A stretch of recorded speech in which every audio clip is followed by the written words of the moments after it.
Love. It's everywhere, from movies to music to TV and pretty much everywhere in between. Valentine's Day is right around the corner, and as somebody that's been with his wife for 10 years, I'm basically an expert on this kind of thing. Obviously, I'm exaggerating. There's no such thing as a perfect couple, besides me and my wife. But there are some very imperfect ones, especially in the world of animation. So I figure what better way to celebrate Valentine's Day than by looking at some of the most iconic couples of all time and judging them. Once again, not an expert or anything. This is just my point of view from what I've seen and just my own internal thoughts on these completely fictional characters and their relationships. First up, Homer and Marge Simpson. On the surface, Homer and Marge do seem a bit rough. They're definitely more chaotic and dysfunctional than your usual couple, but most of that comes down to Homer just being completely ignorant and negligent. He ignores Marge's boundaries, her emotions, and her needs most of the time. He does end up usually doing better by her by the end of the episode, but then it just sort of resets for the next one and he's back to his ignorant self. And I don't think he does it on purpose, he's just kind of a moron. And Marge seems to accept it for the most part, and when she does try to get him to do better, to his credit, he's usually open to the idea of working on himself. But don't get me wrong, there's also plenty of love here too. They're loyal to each other, and while they do tend to get on each other's nerves, it seems like they would do anything for each other. At least for the span of 20-something minutes until the next episode needs Homer to, be a dumbass again. I think these guys sit pretty solidly on B tier. Kirk and Luann Van Houten. Now, Kirk and Luann, on the other hand, oof. They're not like malicious or anything, usually. Just one of those couples that sort of fell out of love very openly and publicly, only to eventually get back together when they really shouldn't have. They're not like abusive or evil to each other or anything, just more like public disdain. And while they did recognize their failed relationship and divorce over a game of Pictionary, they eventually rekindled this romance years down the road just for it to be pretty much the same as it was before. Sometimes it's just better for couples to stay apart, and that's definitely the case for these two. We're going to say A tier for these guys. Peter and Lois. Now, this is like the anti-Simpsons when it comes to their relationship. It's basically the same concept, dumbass husband and housewife struggling to keep this dumbass in check. But underneath the surface, this relationship is just so much worse. Early seasons, Peter was just an idiot who loved his wife. Later seasons, though, this guy is constantly belittling her, humiliating her, making their relationship and her life out to be a joke, manipulating her, lying to her, and pretty much treating her like an obstacle in the way of his shenanigans. But Lois is not innocent here either. She equally manipulates him, openly shows contempt and disdain for him, and pretty much doesn't seem to care about his well-being. And to top it all off, these two have cheated on each other so many times, whether it be a joke in passing, a cutaway gag, or, a plot of the episode. These guys aren't dysfunctional, they are destructive. The only reason that they're still together is because the show needs them to be, not because they should be. Peter and Lois are S tier. Bandit and Chilli. I can already see the comments of some of you being like, Bandit and Chilli shouldn't be on this list. Well, every list needs a bottom bracket, and these guys are for sure going there. You know it, I know it, they know it. Bandit and Chilli are already well known to be great parents and role models, but I think the fact that they're great partners to each other gets left out a lot of the time too. They're loving and caring, always have each other's backs, and even if they ever do have a little squabble, it's always something minimal and always gets figured out really quickly. And let's be real, it's usually because Bandit's being a bit much. These guys aren't only great parents and mentors to their kids, but also a great representation of what a healthy marriage can look like. D tier, not even in the same boat as some of these. Jerry and Beth Smith. While not the worst couple on the list, these guys do kind of suck, and they even recognized it at one point and separated, but just like the Van Houtens ended up getting back together, because they just couldn't help themselves from causing their own mutual destruction. These guys just reinforce each other's worst traits and bring out the absolute worst in each other. Beth takes advantage of Jerry's insecurities and is constantly belittling him and putting him down. Meanwhile, Jerry's emotionally needy and passive-aggressive and will even go to lengths to sabotage Beth's own confidence when he starts to feel threatened. They usually aren't setting out to hurt each other intentionally or anything, and they have shown some warmth and love for each other here and there, but they seem to just do more harm together than apart. I think this is a couple that pretends that they work together when them and the rest of their family all know that they really don't. I think we're going with an A tier. Shrek and Fiona. Shrek and Fiona may have gotten the fairy tale ending, well, at least until the next movie comes out, but that doesn't mean they're a perfect couple through and through. Firstly, the whole relationship was built on lies in the first movie. Shrek and Donkey lying about why they're rescuing Fiona, Fiona lying about secretly being part ogre. But it seems like they might have just been scared to communicate, and that's really the crux of all of their problems. I think if they were able to communicate more openly and honestly, most of the plots to these movies would be pretty much irrelevant. Outside of that, though, I think they're great. Just because a couple has some stuff to work on doesn't mean they're a bad couple. That just makes them human. Or ogres. Let's go with C tier. Cosmo and Wanda. I was kind of towing the line on this one here.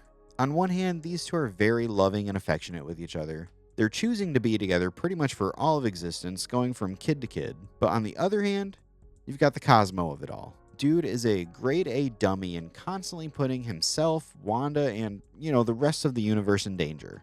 And this does seem to get on Wanda's nerves sometimes. But I think when you compare their relationship to similar dynamics like Peter and Lois, sure, Cosmo's an idiot, but that doesn't stop Wanda from loving and supporting him every step of the way. With Cosmo making up half of the couple, it's a lot more chaotic, but somehow this is also a lot more stable than a lot of the other relationships here. I honestly think these guys belong in D tier. Joker and Harley Quinn.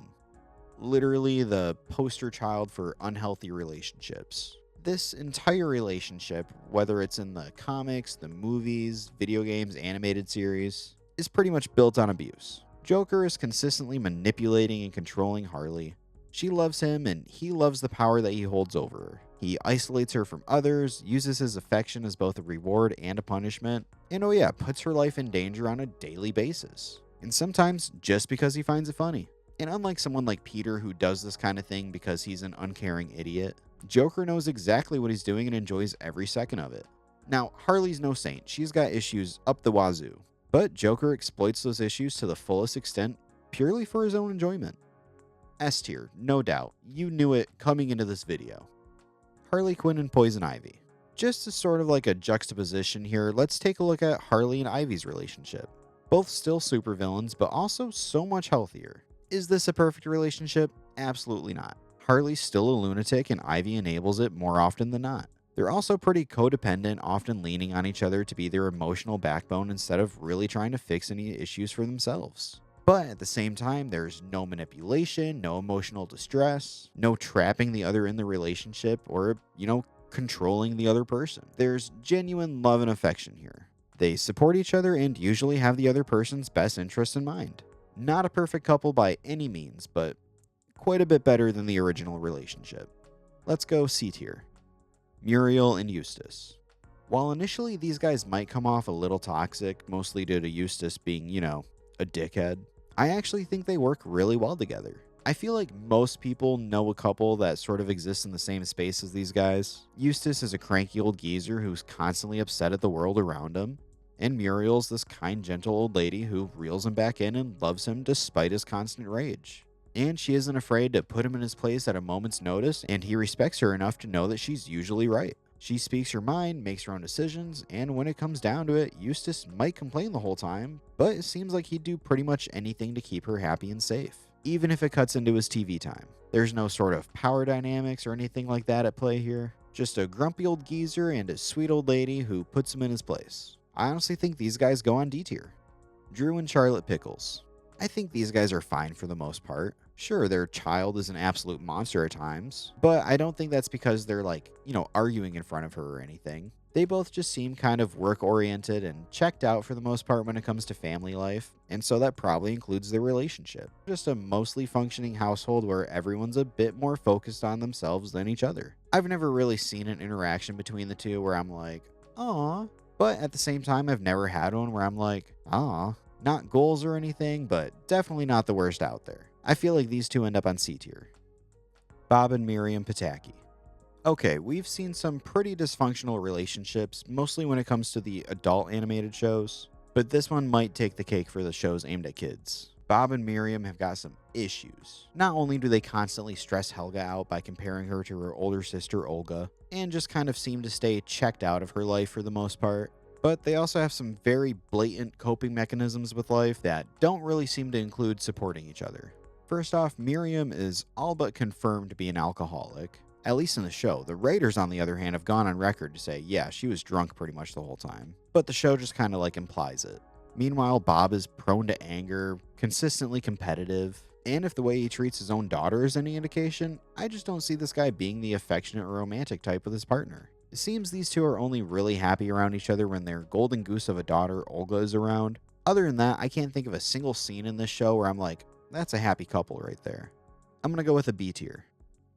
Jack and Maddie Fenton.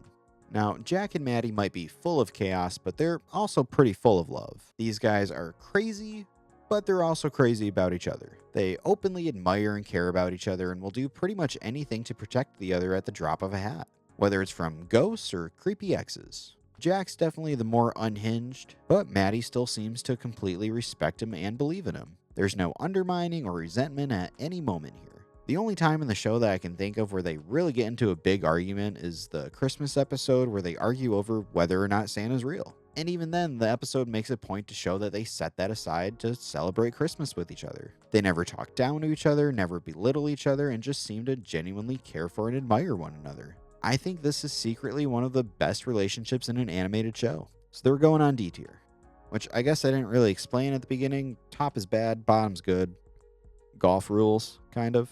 Stan and Francine Smith. Now, I don't think these guys are nearly as bad as their Family Guy counterparts, but it can still be a little rough from time to time. From Stan's constant lying and manipulation of his wife to her doing, the same but to less extremes. I do think they show quite a bit more love and affection than some of the other adult show couples. But man, it's still a bit rocky. When things truly matter, they have each other's backs, no doubt about that. And I think they're crazy for each other, going to great lengths to not just protect one another, but also their relationship. But there's also just so much secrecy and constant lying going on here. For every moment they seem like a happy couple, there's another that makes you think, should these guys even be together? Let's go with B tier. Haley Smith and Jeff Fischer.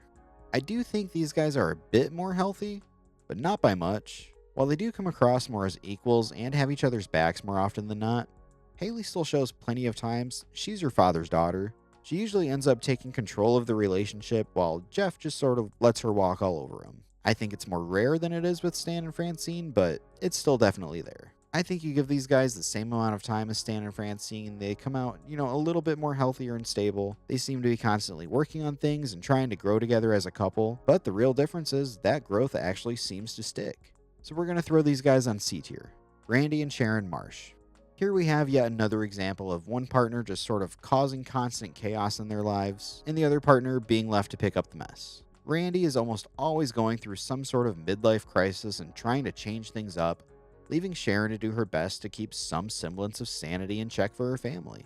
And this even all comes to a head when they do end up separating for a bit in the show before, getting back together like every other couple that separates in these. But even after the break, Randy's still always up to some sort of shenanigans while Sharon's left on the sidelines watching whatever nonsense is going on. I don't think Randy's a bad guy. He's not abusive or uncaring, but I do think he's reckless and doesn't really care about how his actions or decisions affect his wife, who basically has to constantly endure this chaos. Randy seems to spend every other season trying to find himself and a new cause to focus his life around, while Sharon keeps the family running. And instead of working on this during their breakup, it seemed like they just sort of hit pause and then returned to the same old status quo. Gonna put them on A tier. Cleveland and Donna. Honestly, it's kind of surprising being a spin-off of Family Guy, which has, for my money, one of the worst depictions of a relationship. This one's not really that bad. On paper, these guys are fine. There seems to be genuine love and mutual respect for one another. But there's some moments where it can be a little rough. But more often than not, that usually just comes down to their differing demeanors. Cleveland's insanely passive to the point where if there's any sort of issue, he's more likely to run and hide from his own wife than stir up any sort of conflict. Donna, on the other hand, has no problem telling Cleveland exactly what's wrong and what they have to do to fix it. It's not nearly as extreme as some of these other relationships, but they do have their fair share of issues, and with how Cleveland acts, it's going to take a bit longer for those issues to come to light since he's going to be hiding from his wife. But for the most part, not too bad, not too great either. Let's go with the C tier. Bob and Linda Belcher. In the world of adult animated TV shows, I can't think of a single couple that's as real and honest and caring as these two. These guys are each other's best friends, they seem to genuinely enjoy each other's company and having each other in their lives, which is more than I can say for some of these guys on the list. They aren't perfect, they squabble and argue over things, constantly stressed about the kids or the business or just life in general. But they're always there for each other and always on the same team in the end. Any problems going on in their lives, they're facing it together. There's no contempt for each other, no power plays or breakup arcs. The restaurant may struggle at times, but this marriage never does. It's almost never anything but love and support from these two. There's a whole episode where Linda takes a second job away from the restaurant, and a different show might have played it out like Bob gets mad that she's making more money than him or gets jealous. But not these two. The only reason that he gives her for wanting her back at the restaurant is that after decades of being together, he misses hanging out with her. These guys are sweet through and through. Absolutely going on D tier. Mr. Peanutbutter and Diane. I think the main issue with these guys pretty much comes down to them being pretty incompatible with each other, but they just can't help from trying again and again even though it never works out. Mr. Peanutbutter is just too chaotic and unserious, while Diane's usually the opposite, being more composed and mature. This leads to Diane having issues that she wants to resolve, and either Peanutbutter not taking it seriously or not understanding the issue. And then Diane avoiding the confrontation because she knows just how he's going to act about it. He's just emotionally immature and she's emotionally drained. Not the worst couple of the bunch by a large margin, but still pretty shaky. Gonna say B tier. And last up, Beatrice and Butterscotch Horseman. Oof, these guys are awful. Awful parents, awful partners, and awful people. Well, horses. With how messed up Bojack himself is, it would be quite a shock to find out his parents had a happy, healthy relationship. Well, prepare to be not shocked because they definitely didn't. Anytime we get a glimpse of the relationship between these two, it's hostile, full of resentment and disdain for one another, just completely uncaring and openly spiteful to each other, to the point where they're basically the catalyst for this entire depressing yet hilarious show. This isn't some messy relationship with ups and downs. This is full-on trauma. Definitely going on S tier. And there you have it. My ranking of some of the most iconic cartoon couples and which ones are the absolute worst. No couple is perfect, and I think this list clearly proves that point. Some of these relationships are great, some are fine, and some are just dumpster fires. If this video proves anything though, it's that love can be messy, but it doesn't have to be cruel. Let me know in the comments which of these couples you think are the worst, or if there's any that I missed that should have been on the list. I think I'm gonna go hang out with my wife now, see if she needs anything, and, give her a hug. Thanks for watching.